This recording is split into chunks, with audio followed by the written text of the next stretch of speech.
बिस्मिल्लाहिर्रहमानिर्रहीम। अस्सलाम वालेकुम नाज़रीन, मैं हूं आपका होस्ट अहमद फ़वाद। नाज़रीन, आज तारीख़ है 14 फरवरी और दिन है जुम्मे का। सुप्रीम कोर्ट ऑफ पाकिस्तान में इस वक्त मैं मौजूद हूं और आज का मुख्तसर रन डाउन ये है कि हल्फ बर्दारी तकरीब जो सुप्रीम कोर्ट में हुई है, जो 7 नए जजेस लाए गए हैं सुप्रीम कोर्ट ऑफ पाकिस्तान में, इस तकरीब में चीफ जस्टिस याह्या अफरीदी आज नज़रें चुराते हुए नज़र आए। अपने ही जजेस से वो मिल नहीं रहे थे, नज़रें चुरा रहे थे और आज तकरीब से भी वो जल्दी चले गए थे। इसकी वजह क्या है? लेकिन दूसरी तरफ जस्टिस मंसूर अली शाह और उनके साथ जो जजेस थे वो मिल भी रहे थे। हाँ, चीफ जस्टिस याह्या अफरीदी साहब से वो नहीं मिले, उनके सामने से वो गुजर गए, लेकिन उनसे वो नहीं मिले। और जस्टिस मंसूर अली शाह साहब ने चीफ जस्टिस याह्या अफरीदी को इस बात का जवाब भी दिया कि ये देखो, मैं ये काम कर रहा हूँ। जो मुझ पर ये इल्ज़ाम लगा रहे हैं कि मैं काम नहीं कर रहा, तो मैं काम कर रहा हूँ। और ये भी बताया कि मैं डर के भागने वाला नहीं हूँ। आज की तकरीब में क्या हुआ? कुछ गैर मामूली हालात नज़र आए। मैं एक्सक्लूसिव डिटेल्स आपको बताऊंगा। दूसरे नंबर पर नाजरीन, चीफ जस्टिस याह्या अफरीदी का हमेशा से तरीक़ा वारदात ये रहा, जब वो चीफ जस्टिस नहीं भी थे, हर इम्पोर्टेंट केस में वो खुद को जो है वो साइड पर कर देते थे, कन्नी मार लेते थे। जो जजिस सीनियरिटी वाला मामला है इस्लामाबाद हाई कोर्ट का, इस मामले पर भी चीफ जस्टिस याह्या अफरीदी जो हैं, उन्होंने पतली गली से निकलने की जो कोशिश है वो की है, लेकिन अब वो एक्सपोज हो गए हैं और अब वो चाह कर भी इस मामले से नहीं निकल पा रहे। इस पर भी कुछ चीज़ें आपके साथ में शेयर करूँगा। और आखिर में जी, अमेरिका से एक बड़ी खबर है, क्योंकि एक बिल आने जा रहा है अमेरिका में और उस बिल में पाकिस्तान की कुछ अहम बड़ी ताकतवर शख्सियात के ऊपर पाबंदियाँ लगने जा रही हैं अमरीकी दाखिले के हवाले से, और शायद उनके असासे भी मुंजमद हो गए। और अमेरिका में पाबंदी लगने का मतलब ये है कि यूरोपियन कंट्रीज़ में भी पाबंदी। ये क्या हो रहा है जी अमेरिका में? इस पर भी कुछ तफसीलात आपके साथ में शेयर करूँगा। सबसे पहले तो जी, जो हल्फ बर्दारी तकरीब हुई है आज 7 जजेस की, जो तैनात हुए हैं नए सुप्रीम कोर्ट ऑफ पाकिस्तान में, इस तकरीब में क्या हुआ?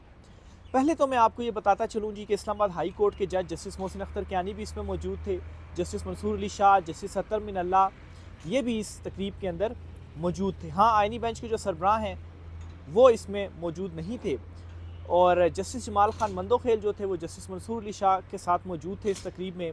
लेकिन चीफ जस्टिस याह्या अफरीदी जो थे वो बड़े रिज़र्व थे और ऐसा लग रहा था कि वो किसी को फेस नहीं करना चाहते इस तकरीब में। किसी से मुराद क्या जी?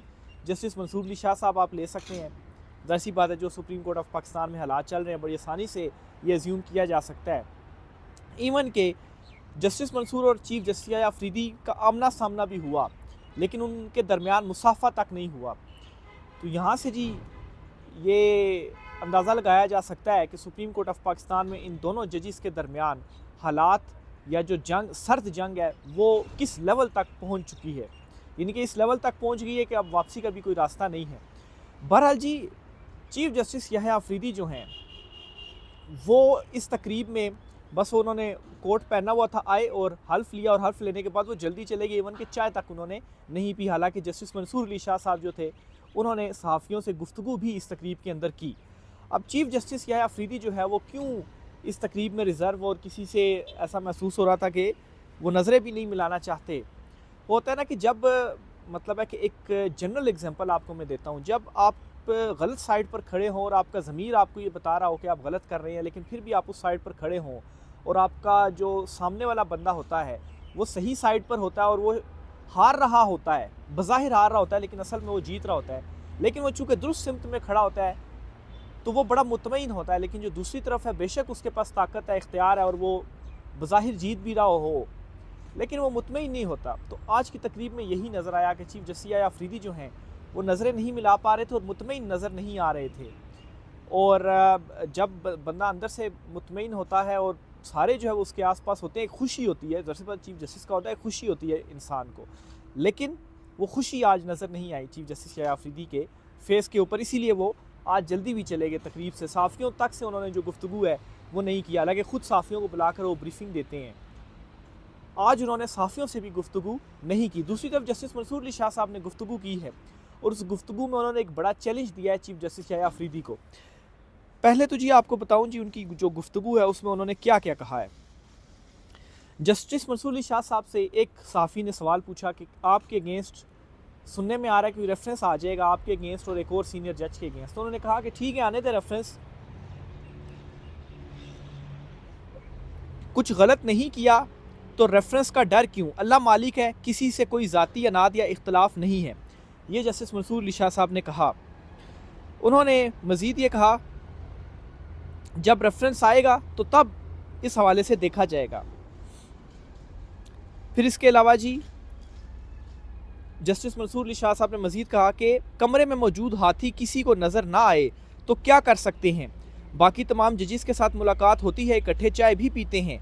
एक सवाल के जवाब में उन्होंने कहा कि मुकदमात निपटाने की शरह देख लें, किसके कितने फ़ैसले कानून के की किताबों में शाया हुए, तमाम रिकॉर्ड सुप्रीम कोर्ट की वेबसाइट पर मौजूद है। जो justice Yahya Afridi, chief justice Yahya Afridi ने कहा था ना जी कि जस्टिस मियां गुल को इसलिए ला रहा हूँ कि टैक्स वाले जो मुकदमे हैं वो जिन जजिस की ड्यूटी लगाई है वो सुन नहीं रहे, तो इसलिए उनको ला रहा हूँ।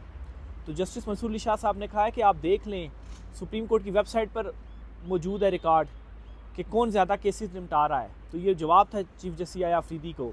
फिर उन्होंने ये भी कहा कि कमरे में मौजूद हाथी अगर किसी को नज़र नहीं आ रहा तो इसमें हम क्या करें फिर। यानी कि उन्होंने शायद चीफ जस्टिस याया अफरीदी साहब को कुछ बताने की कोशिश की है, कुछ हाथी दिखाने की कोशिश की है, लेकिन उनको हाथी नज़र नहीं आ रहा। हाथी शायद हो सकता है 26वीं तरमीम है, लेकिन वो हाथी या 26वीं तरमीम कैसे नज़र आए, क्योंकि उसके बेनिफिशियरी फिर खुद भी हैं, उसी 26वीं तरमीम के नतीजे में ही तो चीफ जस्टिस बने हैं याया अफरीदी साहब।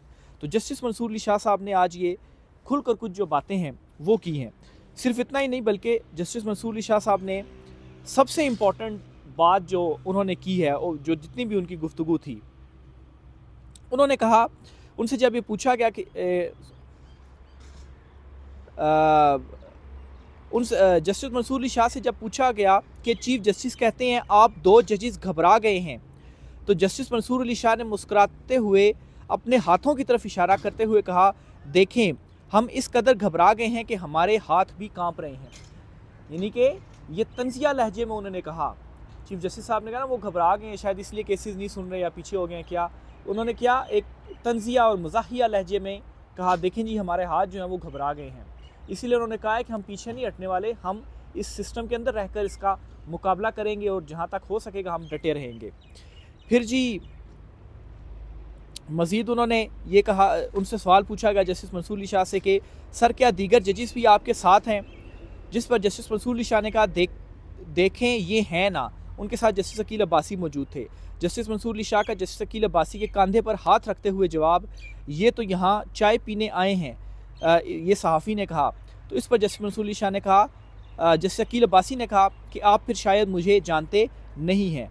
तो ये जी आज की तकरीब का अहवाल था। इसके अलावा जस्टिस मंसूर अली शाह ने मज़ीद भी कहा कि मुकाबला करेंगे, किसी सूरत मैदान छोड़कर नहीं जाएंगे, लड़ते हुए जाएंगे, अगर हम गए भी तो लड़ते हुए जाएंगे। तो ये जी आज की तकरीब थी। इस तकरीब में 7 जजीज़ ने हल्फ़ लिया और इस हल्फ़ की ये जो सारी कहानी थी वो मैंने आपके सामने रख दी है।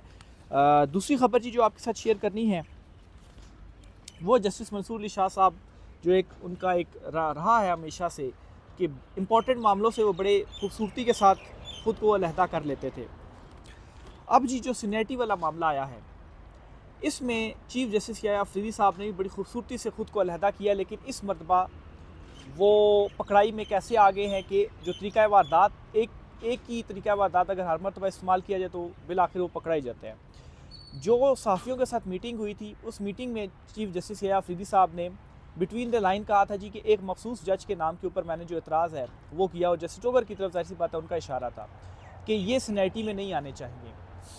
लेकिन फिर उसके बाद उन्होंने क्या कहा जी कि चूँकि मैंने अपना माइंड सीनियरिटी के मामले के ऊपर डिस्क्लोज़ कर दिया है, अपना जो माइंड है वो बता दिया है, तो इसलिए इस मामले को मैं अब नहीं सुन सकता।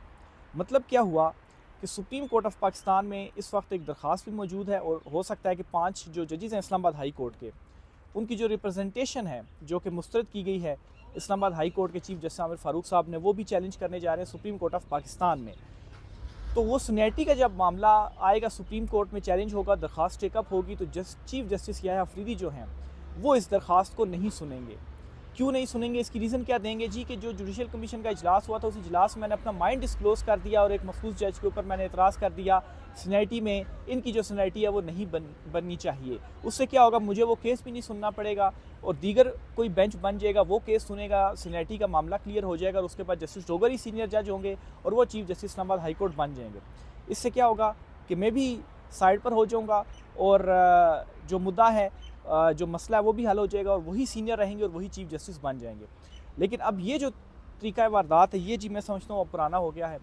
कैसे पुराना हो गया है कि जितने भी इंपॉर्टेंट केसेस से चीफ जस्टिस अफरीदी साहब, उनमें हमेशा से उनका इसी तरह से रहता था और एक ही तरीका वारदात के ज़रिए वो ख़ुद को अलहदा कर लेते थे और मतलब एक मुतनाज़ होने से बच जाते थे कि ये फ़ैसला आ गया। मतलब इसी तरह से ग्रुपिंग और हम ख्याल जजिस का जो एक वो था, टर्मिनोलॉजी थी, वो सामने आई कि ये जजेस इस ग्रुप के, वो जजेस जो हैं वो दूसरे ग्रुप के।